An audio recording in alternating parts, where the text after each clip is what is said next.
We thought it might be interesting to bring Doug Wilder into our discussion, a former Virginia governor between 90 and 94, and a guy that I've always found who'll give you straight from the shoulder how he thinks about what's going on in the world of politics. Governor Wilder, how are you? Fine indeed, guys. How are you both? We're doing very well. Okay, so now look, just pull back for a moment. You've been through this crucible. You know what it is to run for governor in the state of Virginia. Have you ever seen a more brutal campaign than the one we're witnessing right now in the Commonwealth? No, I haven't, and not just for the race for governor, but I think you phrased it right.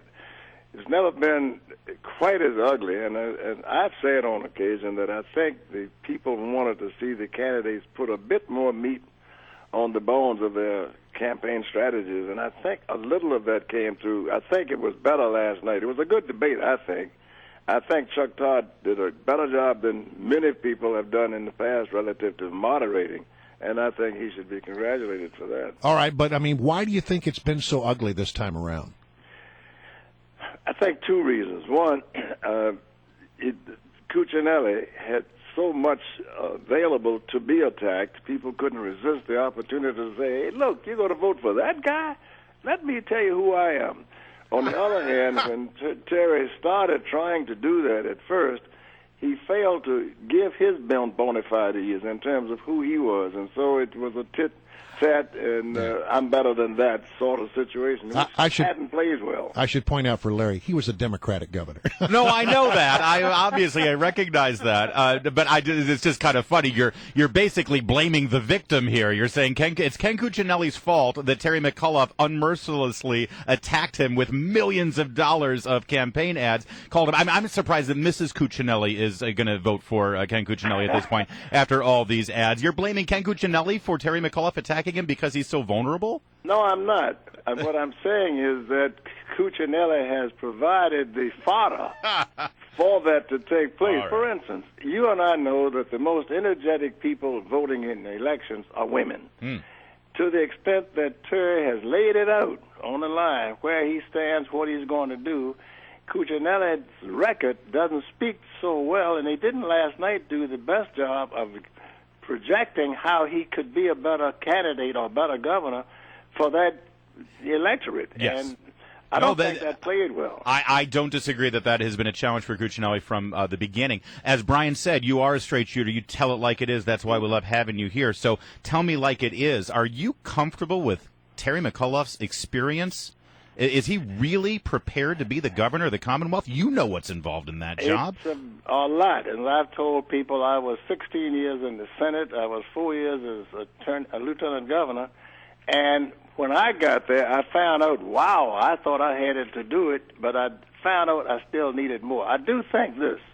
I think Terry is a smart enough guy to have recognized that and to know that he needs to not just go to work and continue to stay at work, learning the job, but he's got to surround himself with people who he can put confidence in, that the people of Virginia would respect, to help him in the governance of Virginia. Well, hold on. Hold on a second, though. I mean, I want to just sort of explore that with you for a moment.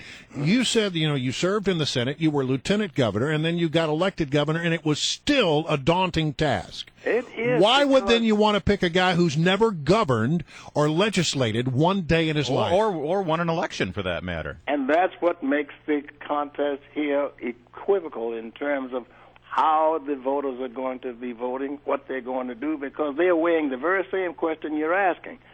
They're saying, hey, look, I have some questions about this guy, but really, can I put confidence and trust that Cuccinelli will be mainstream, will be moderate, will be a part of a new Virginia upswing?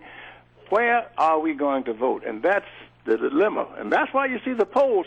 For instance, let's put it this way.